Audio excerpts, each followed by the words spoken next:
오늘 우리에게 주신 하나님의 말씀은 시편 4편 1절로 8절까지 말씀입니다.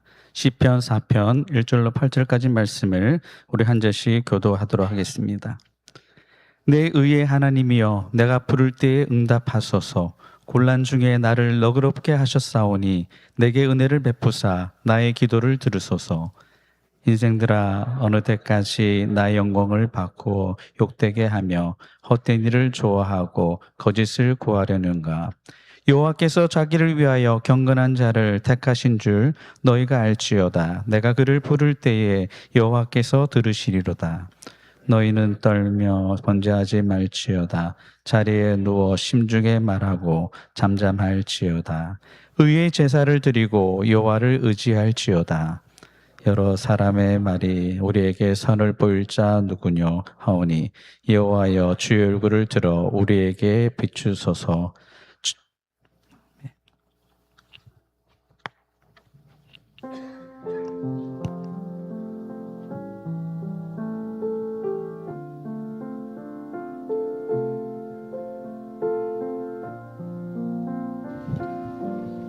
우리 서로를 향해서 한번 축복의 인사 나눌 때 Happy Father's Day, 우리 정말 축복합니다. 주의 이름으로 환영합니다. 예. 네. 예. 우리 아버지들 지난 어머니 날 Mother's Day에도 이렇게 함께 축복했지만 또 우리 아버지들의 수고가 얼마나 큰지 모릅니다. 그렇죠? 예, 아버지들이 믿음을 지키고 가정의 책임자로서 그 무거운 어깨를 지고 여기까지 잘 오셨습니다. 우리 아버지들 박수 안 치면 섭섭해 하시잖아요. 우리 박수로 한번. 네. 우리 아버지들 너무 수고 많이 하셨습니다. 이럴 때 우리 어머니들이 아버지의 손을 좀 이렇게 잡아주시면 아주 너무 좋을 것 같습니다. 축복해 주세요. 제 이름으로 축복합니다. 네.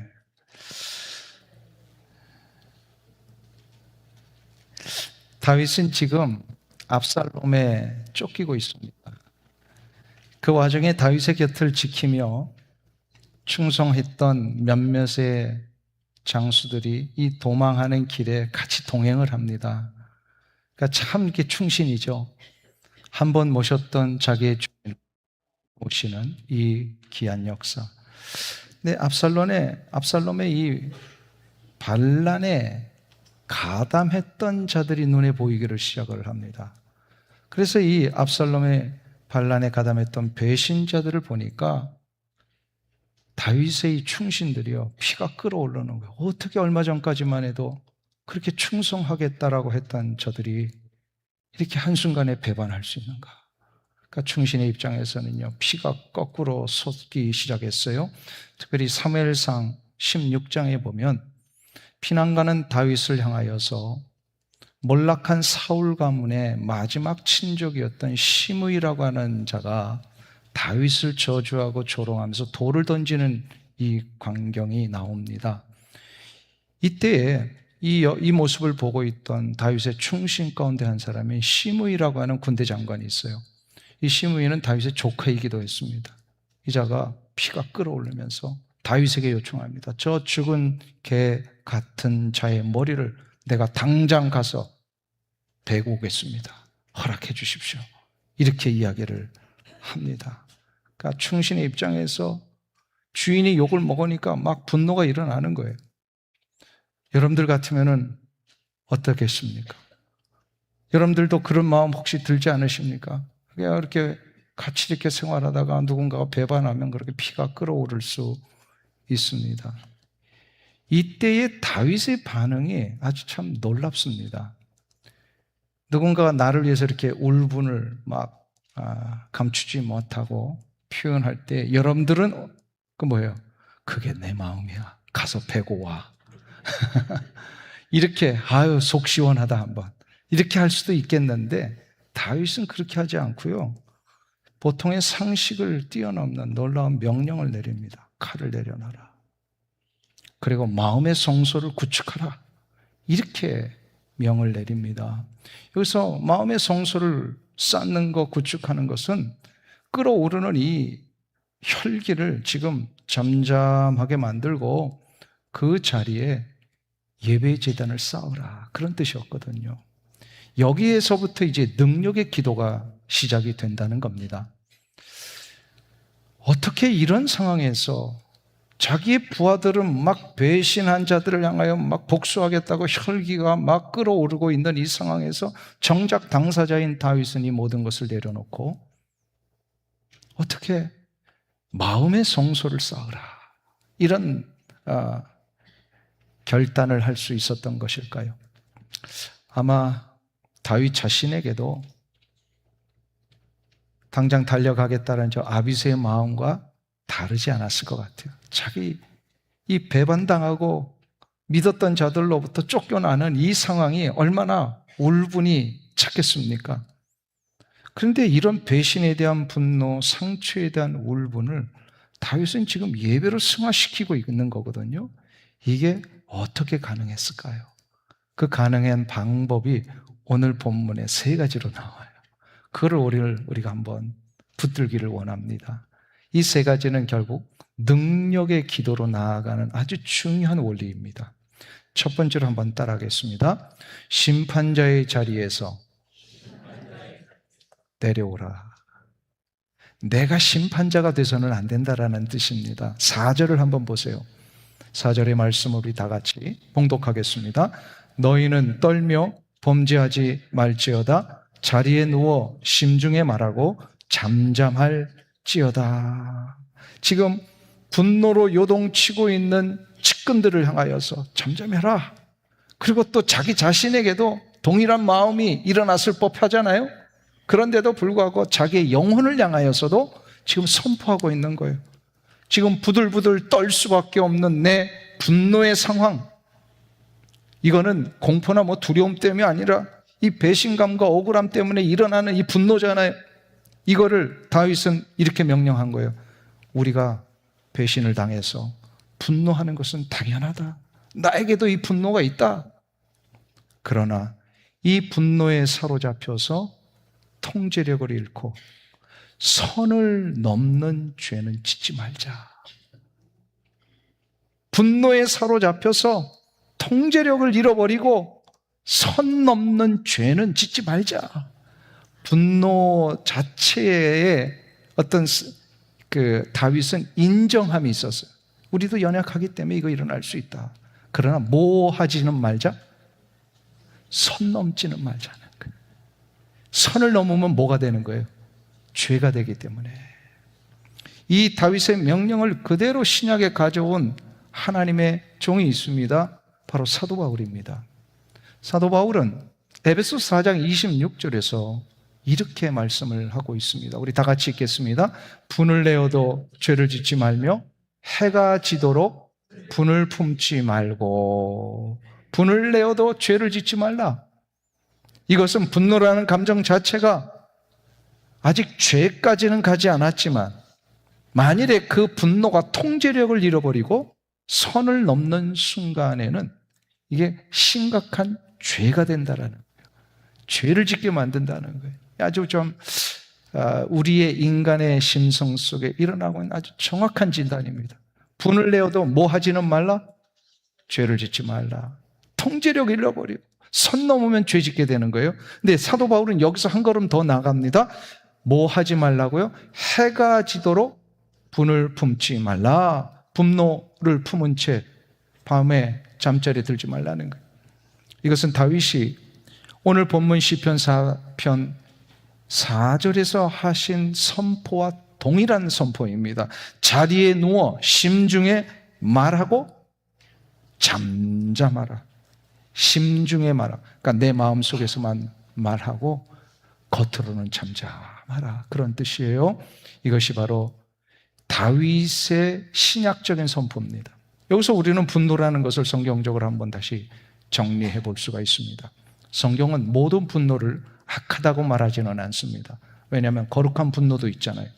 하나님의 편에 서서 하나님을 대적한 자들을 위하여 의로움의 분노를 외쳤던 주의 종들도 많이 있습니다. 그런 분노가 죄라는 것을 얘기를 하는 건 아니에요. 자, 그런데 문제는 뭐냐면 우리 인간의 타락한 본성에서 비롯된 이 분노들이 있어요. 이런 분노는요, 자칫 잘못하면 어떤 일이 일어나냐면 내가 하나님의 자리에 앉아서 내 기준대로 정죄하고 내가 판단해버리는 심판자가 돼버리는 아주 위험한 죄를 짓게 됩니다. 그러니까 누구나 다 억울한 일 당할 수 있죠. 그렇죠? 그 억울한 일을 당하고 정말로 이것 때문에 화를 내고 또 이것 때문에 심지어는 이제 복수하려고 하는 이런 상황까지 갈 때에 왜 우리는 통제력을 잃어버리고 선을 넘을까요? 왜 복수의 칼을 우리가 가지고 나가려고 할까요? 이것은 하나님이 이 상황을 보고 계시다라고 하는 하나님의 놀라우신 통치하심을 우리가 자꾸 믿지 못하기 때문에 그래요. 그리고 하나님은 반드시 통치하시고 공의로운 심판을 하신다라고 하는 역사를 우리가 기다리지 못하기 때문에 그렇습니다. 그러니까 급한 마음에 하나님이 보고 계시고 하나님이 통치하실 것을 믿어야 되는데 기다리지 못하고 급한 마음에 내 손으로 내가 직접 이 문제 결론 내겠다 하면서 막 선을 넘는 일로 나아갈 때에 이게 지금 큰 문제가 일어나요. 이 부분에 대해서 어떤 신학자는 이거 영적 월권 행사다 이렇게 얘기를 합니다. 영적인 월권 행위라는 거예요. 하나님의 권한 속에 있는 일을 우리가 자꾸 월권을 한다는 거예요. 그래서 야고보서 1장 2절에서 그 유명한 말씀을 하시죠. 야고보서 1장 2절의 말씀을 우리 다 같이 봉독하겠습니다. 시작. 사람이 성내는 것이 하나님의 의를 이루지 못함이라. 사람의 성내는 것, 분노하여서 선을 넘는 것은 뭘 이루지 못한다고요? 하나님의 의를 이루지 못하는 것이다. 결국 하나님이 공의로 이 모든 상황을 심판하실 것을 자꾸 믿지 못하고 자꾸 내가 하나님의 자리로 돌아가는 이 죄를 저지르는 것입니다. 자, 그러면 분노는 어떻게 다스릴 수 있는 걸까요? 이게 더 중요하죠. 마음에 이 끓어오르는 격정들, 이걸 어떻게 다스릴 수 있을까요? 다윗이 그 방법을 시편 4편에서 다시 말씀하는 거예요. 다시 보시겠습니다. 시편 4편 4절 다시 읽겠습니다. 너희는 떨며 범죄하지 말지어다. 자리에 누워 심중에 말하고 잠잠할지어다. 밤이 돼서 홀로 침상에 눕는 이제 시간들을 다 맞이하잖아요. 하루를 마감할 때 우리 이제 침대에 누워서 잠을 잘 때에 그 시간만큼은 이제 세상에 하루 동안 복잡하고 시끄러웠던 모든 소리들이 다 잠잠해지는 시간이고요. 이제는 결국은 나 스스로가 나를 대면하는 시간이에요. 그럴 때 되돌아보면 굉장히 부끄러웠던 일도 많고 나의 모든 인격적인 민낯이 드러날 수 있습니다. 그 자리에서 다윗은 뭐라고 얘기를 해요? 잠잠하라. 다윗이 말하는 이 잠잠하라는 침묵은 그냥 억울함을 꾹꾹 눌러 참으라고 하는 금욕주의적인 이야기를 하는 게 아닙니다. 마음을 진공 상태로 만들어서 비워야 된다라고 하는 이 세상에서 그 소위 말하는 어떤 명상에 잠기라 그런 뜻이 아니에요. 이건 불교의 무슨 선훈련 통해서 선불교들이 하는 이런 명상, 뭐 세상의 사람들이 하는 뭐 마음 수련 이런 거 하라는 얘기가 아닙니다. 잠잠하라는 거는.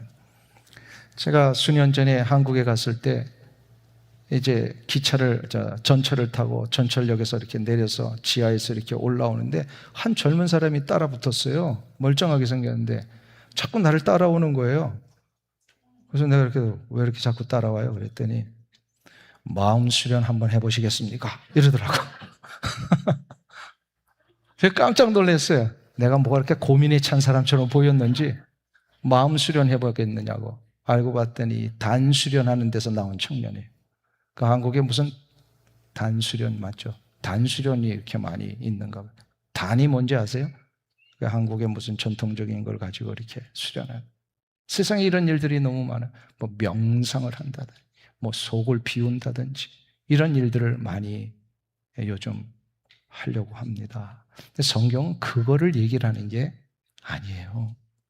여기서 잠잠하라라고 하는 것은 내 손에 쥐고 있던 복수의 칼자루를 내려놓고 심판자의 자리에서 내가 스스로 내려와 하나님의 개입하심을 잠잠히 기다리는 걸 얘기를 합니다. 하나님 여전히 내 안에 끌어오르지만 하나님이 개입하실 것을 내가 기다리겠습니다 하면서 잠잠하게 하나님에게 이 모든 것을 요청하는 것. 그래서 어떤 신학자가 이 상황을 다윗이 했던 이 선언과 고백을 우리가 하는 것, 이거를 성경에서는 한 신학자는 이렇게 정의를 했어요. 가장 치열하고 능동적인 신앙의 행위다, 이렇게 얘기를 해요. 잠잠한 게 가장 능동적인 거라는 거예요. 왜요? 우리 하나님이 개입하시는 거니까. 이런 거죠. 그러니까 하나님, 제가 갚지 않겠습니다. 제가 보복하지 않겠습니다. 저는 이 순간 제 입술을 닫습니다. 그리고 저에게 끌어오르는 이 혈기, 이 분노, 격정을 십자가 앞에 못 박겠습니다. 우리의 정과 욕심을 십자가에 못 박았느니라. 사도 바울의 이 선언과 같이 그 침상에서 하루를 마감할 때 이거를 하라는 거예요. 이게 바로 잠잠할지어다에 담긴 거룩한 선언이에요. 이 훈련을 그대로 실천했던 자들이 17세기 청교도들입니다. 저들은 하루 일과를 마치고 잠자리에 들기 전에 자기 성찰, 저녁 자기 성찰이에요. 정확하게 타이틀이. 저녁 자기 성찰이라는 것을 매일 밤 했다고 합니다.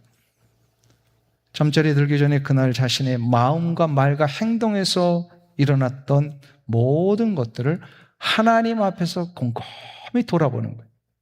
그리고 그날 하루 동안에 분노한 일이 있거나 선을 넘은 일이 있거나 그런 것들을 그냥 품어서 잠들지 않고요.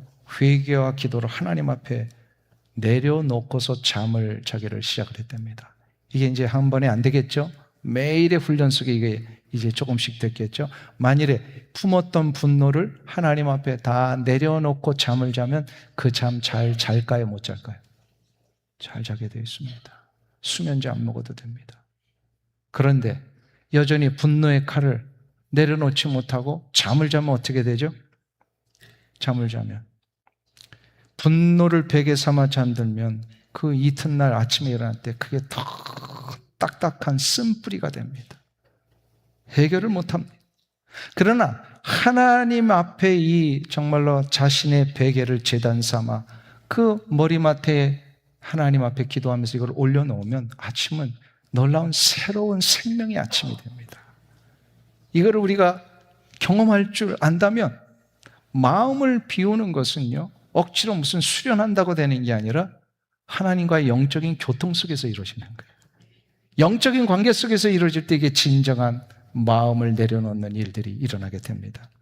자, 그러면 여기서 질문이 하나 일어나죠. 마음을 비우는 것으로 끝나면 이게 세상 사람들과 뭔가 다를 게 뭐가 있는가? 이렇게 질문이 나올 수 있어요. 근데 우리는 비우는 것으로 끝나지 아니고 다시금 비워진 곳에 새로운 곳을 채우는 일들을 결단해야 합니다. 이게 두 번째 결단이에요. 그래서 무엇을 채우느냐? 이게 바로 능력의 기도 두 번째로 나아가는 길인데 한번 따라하겠습니다. 비워진 마음을 의의 제사로 채우라. 비워진 마음에 의의 제사를 채워야만 우리가 또 놀라운 능력의 기도로 나갈 수가 있어요. 5절을 한번 보세요. 거기 보시면 의의 제사를 드리고 여호와를 의지할지어다. 할렐루야. 의의 제사를 드리라. 이것은 4절과 5절이 한꺼번에 연결되고 있다는 뜻입니다. 내 손에 복수의 칼을 꽉 쥐고 있는 한 결코 의의 제사를 드릴 수 없습니다. 한번 보세요. 분노가 있고 울분이 삭혀지지 않고 어쩌니까 내가 이거 한번 대갚아 보리라 하는 이런 또 복수의 이 날카로움이 있는데 그 기도가 올려집니까, 여러분들? 그 기도가 되든가요? 그런 복수의 날카로운 마음을 가지고 있는데 예배가 올려질 수 있을까요? 하나님은 그 예배를 받으실까요? 그래서 우리는 찬양을 할 때, 예배할 때 하나님 앞에 두 손을 둘 때 손을 어떻게 하죠? 손을 이렇게 해요? 이거는 언제 하는 거예요? 이거는 언제 하는 거예요? 막 싸울 때, 데모할 때, 피가 끓는 이 선동을 할 때는 주먹을 쥐고 나가는 거예요. 그러나 나를 내려놓고 나의 온 인격과 내 영혼을 하나님 받으시옵소서 손을 피는 거예요. 하나님 똑같이 올리는데 주먹과 핀 손은요 너무나도 다른 차이입니다. 나의 자세에서. 우리는 그래서요 두 손을 가만히 펴고 잠잠히 내 모든 방식을 내려놓고 빈 손으로 하나님 앞에 이 모든 것을 올리기를 시작할 때 하나님이 기뻐 받으시는 예배의 제단을 쌓을 수가 있다는 게 이게 바로 의의 제사예요. 근데 다윗은 지금 급하게 압살롬의 반역 때문에 도망치고 광야로 가고 있기 때문에요. 거기에는 아름다운 제단도 없어요. 예루살렘에서 했던 그 아름다운 제단도 없어요. 그리고 소나 양과 같은 제물도 없어요. 척박한 광야에 있어요. 그렇다면 다윗이 드리는 의의 제사란 무엇일까요? 이거를 정확하게 시편 51편 17절에서 이렇게 말씀을 합니다. 우리 함께 공독합니다. 하나님께서 구하시는 제사는 상한 심령이라. 하나님이여 상하고 통회하는 마음을 주께서 멸시하지 아니하시리이다. 아멘. 하나님이 원하시는 제사 뭐라고요? 상한 심령이라. 이게 무슨 뜻일까요? 하나님이 기대하고 기다리시고 원하시는 의의 제사란 배신감으로 찢겨진 내 마음, 억울하고 원통하여 눈물밖에 나지 않는 나의 이 상한 감정, 이 자체를 은폐하려 하지 말고 아닌 척하지 말고요 있는 그대로 하나님 앞에 올리라는 거예요. 이걸 자꾸 다른 사람에게 쏟아내지 말고 누구에게 쏟아내라고요? 하나님께 쏟아내라는 거예요. 하나님은 그 상한 심령을 그대로 받으시겠다는 거예요. 그리고 이거 하나님을 향하여 내가 이 모든 거 올립니다 하는 그 올림 자체가 바로 의의 제사라는 거예요. 이것을 로마서 12장 1절에서 사도 바울은 이렇게 우리에게 말씀을 합니다. 로마서 12장 1절을 같이 읽습니다. 그러므로 형제들아 내가 하나님의 모든 자비하심으로 너희를 권하노니 너희 몸을 하나님이 기뻐하시는 거룩한 산 제물로 드리라. 이는 너희가 드릴 영적 예배니라. 아멘. 할렐루야. 그래서 너희 몸을 어떻게 드리라고요? 거룩한 산 제물로 드리라. 그래서 산 제물입니다. 있는 그대로의 제물입니다. 내 상한 심령을 그대로 드리라는 거예요. 내 마음의 아픔을 그대로 올리라는 거예요. 아닌 척하면서 자꾸 나를 감추려고 하지 말고요. 만일에 하나님 앞에서는 아닌 척하며 예배드리고 바깥에 나가면 어떻게 되죠? 그게 다 사람들에게 쏟아지는 거예요. 그렇게 하지 말라는 거예요. 사람에게 쏟지 말고 누구에게 쏟으라? 하나님에게 쏟. 있는 그대로 산 모습 그대로 내 모습 있는 그대로 적나라한 모습 그대로 이거를 하나님 앞에 올리라는 거예요. 이걸 하나님이 기대하시는 거예요. 우리가 부르는 찬양 중에 복음성이 있죠. 내가 주인 삼은 모든 건 내려놓고 이 찬양 아시죠? 오래된 찬양이지만 아주 많이 불렀던 찬양입니다. 내가 주인 삼은 모든 건 내려놓고 내 주 대신 주 앞에 나가.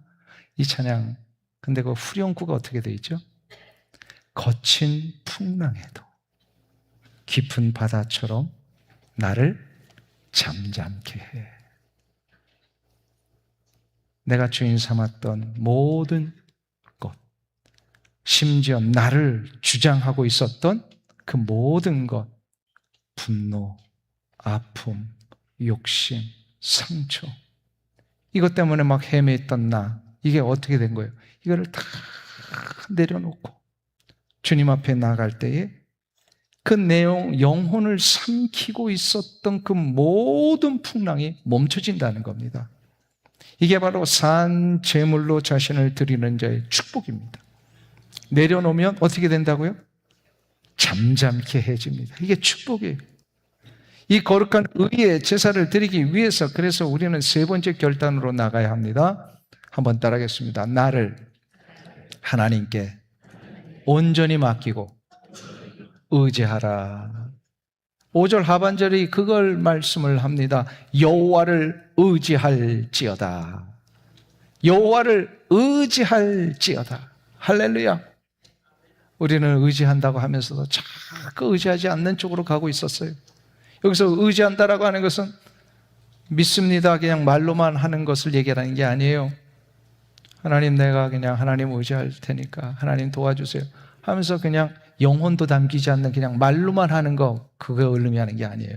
하나님 의지합니다. 내 지정의가 다 동원해서 이건 진짜입니다. 하나님만 의지하겠습니다. 다른 것 보지 않겠습니다. 다른 방법 동원하지 않겠습니다. 내가 자꾸 동원하고 싶은 마음도 있지만 하나님 이거 다 내려놓고 오직 하나님이 개입하시기만을 내가 기대하고 나가겠습니다. 이게 바로 믿음이고 결단이. 억울하게 쫓겨나면서도 원수 갚는 것을 하나님 앞에 맡겼던 이 다윗의 고백에서 우리는 무엇을 발견합니까? 한번 보세요. 8절과 5절의 말씀을 다시 한번 봉독하겠습니다. 너희는 떨며, 같이요, 시작. 너희는 떨며 범죄하지 말지어다. 자리에 누워 의의 제사를 드리고 여호와를 의지할지어다. 아멘. 자신의 모든 것, 원수 갚는 것까지도 내려놓고 그냥 하나님 앞에 완전히 맡기는 이 다윗의 이 모습, 누구의 모습과 비슷하세요? 한번 보세요. 그럴 때 내 모습 이러면 안 되고요. 누구의 모습이에요 이게? 예수님의 모습이에요. 예수님. 이 모습을 베드로 사도는 후에 베드로전서 2장 23절에서 이렇게 선언합니다. 같이 읽겠습니다. 욕을 당하시되 욕하지 아니하시고 고난을 당하시되 위협하지 아니하시고 오직 공의로 심판하시는 이에게 부탁하시며. 예수님은 자신을 붙잡는 수많은 무리들을 향하여서 당장이라도 12영도 더 되는 천군 천사 동원해서 쓸어버리실 수 있는 전능하신 하나님이셨어요. 그 베드로가 예수님 잡아가는 군인들을 향하여서 칼 빼들고 그냥 귀를 자르면서 막 혈기를 부릴 때 예수님이 그 말씀하셨잖아요. 내가 지금 이거 못해서 안 하는 줄 아느냐? 그게 아니라 지금 12영도 더 되는 천군 천사 동원해서 이거 다 할 수 있지만 그렇게 안 하는 거라고. 왜요? 그렇게 하나님의 의가 드러나시니까. 그렇게 안 해야 하나님의 의가 드러나시니까. 그래서 예수님은 끝까지 침묵하셨죠. 잠잠하셨잖아요. 그리고 오직 공의로 심판하신 아버지 하나님께 모든 것을 맡기고 의지하며 이제 심지어 찢겨진 몸을 십자가 위에 의의 제사로 내어주셨습니다. 그러니까 다윗이 시편 4편 4절에서 5절에서 했던 이 고백은 다윗의 후손으로 오셔서 십자가에서 모든 것을 완성하실 그런 예수 그리스도의 순종을 예언적으로 표현한 거예요. 예수님의 십자가의 순종을 예언한 거예요. 시편 4편 5편 4절 5절이요. 이 그리스도의 순종을 바라보면서 자신의 인생을 하나님 앞에 맡겼던 한 여인이 있었습니다. 18세기 프랑스의 마리쥐낭이라고 하는 한 시골 마을의 꽃다운 나이의 한 처녀였어요. 그는 위구노였습니다. 위구노가 뭔지 아시죠? 16세기 종교개혁을 일으켰을 때에 존 켈빈의 가르침을 따라서 개혁신앙, 곧 우리가 구원을 받는 것은 오직 믿음으로만, 오직 은혜로만 구원받는다는 이 신앙을 붙들었던 프랑스의 개신교도들을 얘기를 합니다. 이게 위그노라고 불러요. 그래서 프랑스의 이 개혁주의 신앙에 입각한 성도들이 실은 그 놀라운 믿음의 역사를 지키고 있었기 때문에 이들이 결국은 핍박을 당할 때에 순교를 당했고 또 그 핍박을 피해서 네덜란드로 또 유럽으로 퍼지면서 이 굉장한 이 개신교의 역사가 확장되기를 시작을 했습니다. 지금 우리 교회가 무슨 교단이에요? CRC가 무슨 뜻이에요?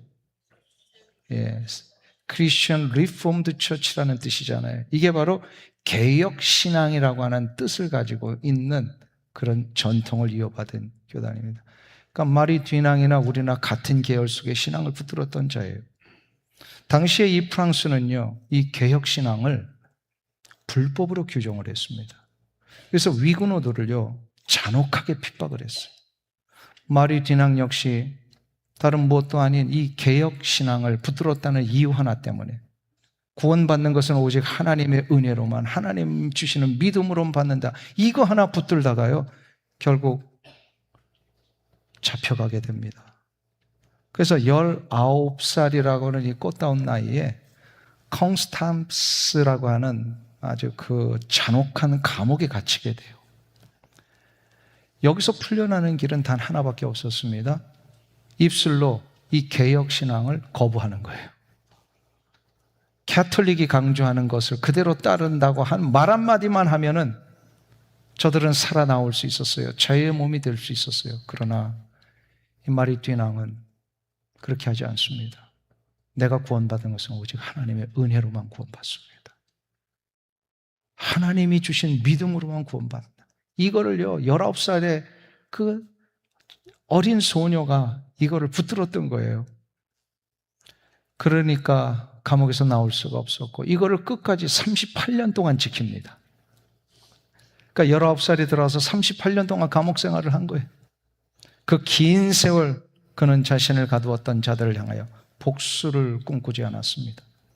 자기 손으로 억울함을 풀려고도 하지 않았어요. 다만 함께 갇힌 그 또 다른 위구노 여인들의 믿음을 붙들어주고 자신들의 이 억울한 상황을 하나님은 언젠가 신원해 주실 것을 기대하면서 믿으면서 오직 하나님께만 맡겼습니다. 전해지는 바로는 그 탑에 갇혔던 위구노 여인들이 자신들의 신앙을 지키기 위해서 썼던 벽에 문구가 하나 지금까지도 발견돼요. 그 불란서어로 레지스테라고 하는 이 단어를 써놓았답니다. 레지스테, 어디서 많이 들어본 거 비슷하지 않습니까? 2차 세계대전 때 독일군과 맞서서 싸웠던 젊은 사람들이 있죠. 레지스탕스, 바로 저항하는 자. 타협에 저항하고 불의에 저항하고 오직 하나님이 주신 진리 앞에서만 내가 끝까지 견디겠다라고 하는 뜻의 불란서가 레지스테입니다. 마침내 레지스테를 붙들었던 이 위그노들이 38년 만에 감옥에서 문이 열려서 자유의 몸이 되었습니다.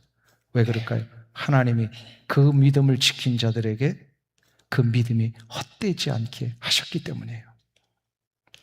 사랑하는 성도님 여러분, 오늘 이 자리에 우리가 붙들고 있는 개혁신앙은요, 마리뒤낭과 같은 그 수많은 믿음의 선조들이 억울함을 스스로 갚지 않고 오직 하나님께만 맡기면서 지켜낸 아주 놀라운 믿음의 유산입니다.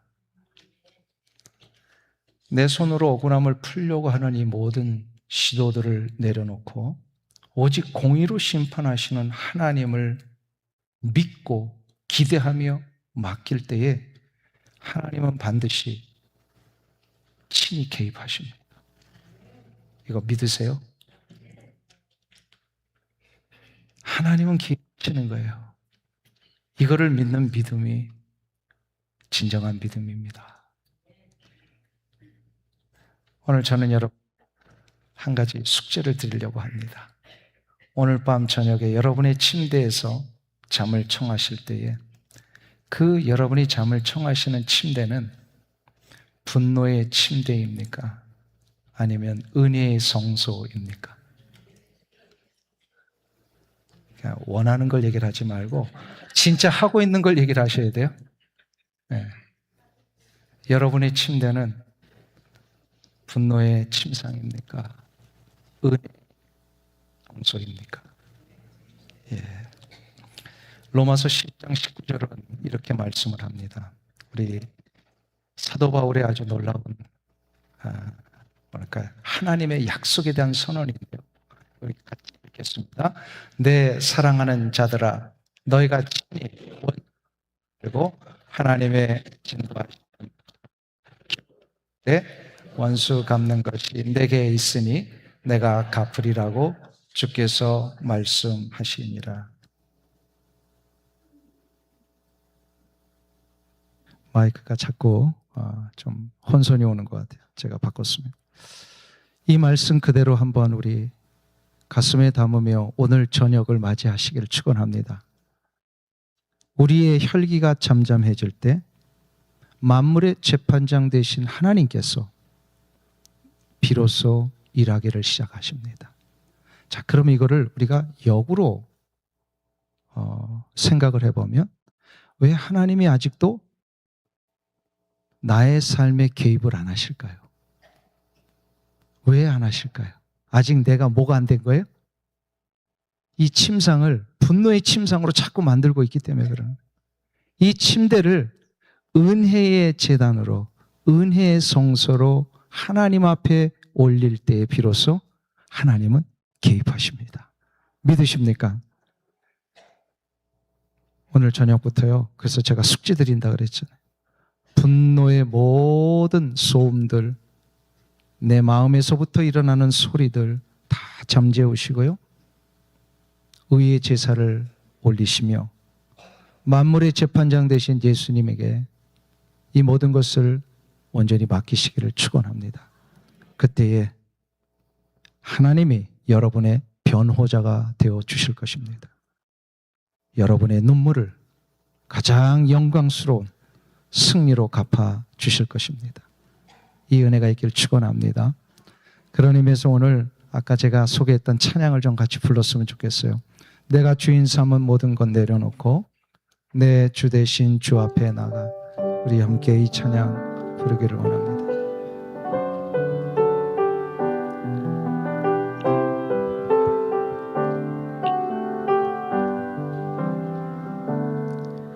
내가 주인 삼은 모든 것 내려놓고 내 주 대신 주 앞에 나가 내가 사랑했던 모든 것 내려놓고 주님만 사랑해.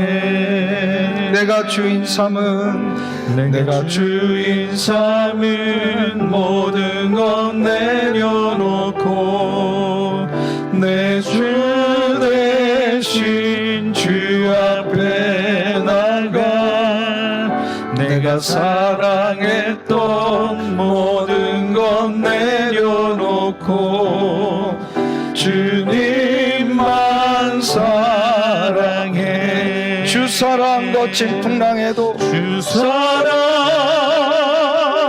거친 풍랑에도 깊은 바다처럼 나를 잠잠케 해. 주 사랑 내 영혼의 반석 그 사랑 위에 서리. 다시 한번 내가 주인 삼은 내가 주인 삼은 모든 것 내려놓고 내 주 대신 주 앞에 나가 내가 사랑했던 모든 것 내려놓고 주님만 사랑해. 주 사랑 거친 풍랑에도 주 사랑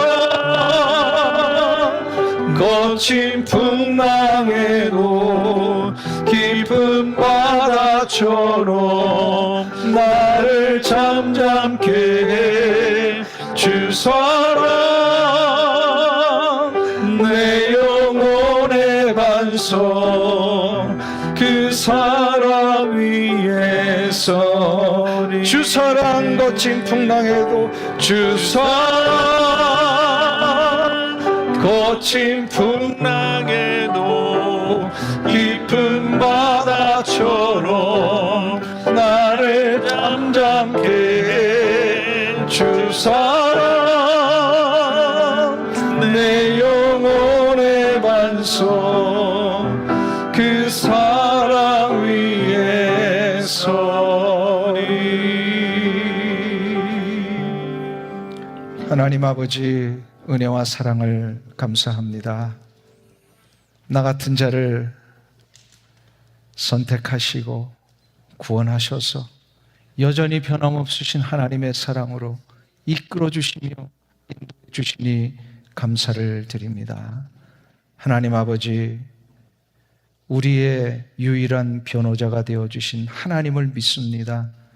아무리 내 삶에 눈물을 감출 수 없고 어느 누구에게도 하소연할 수 없는 나만의 아픔과 어려움이 있을지라도 하나님은 이것을 아시는 줄 믿사오니 내가 사람을 향하여 이것을 쏟아내지 아니하고 내 자리에서 의의 제사를 올리며 하나님 앞에 전적으로 맡길 때에 하나님은 이 모든 것을 영광스러운 승리로 갚아 주실 줄 믿습니다.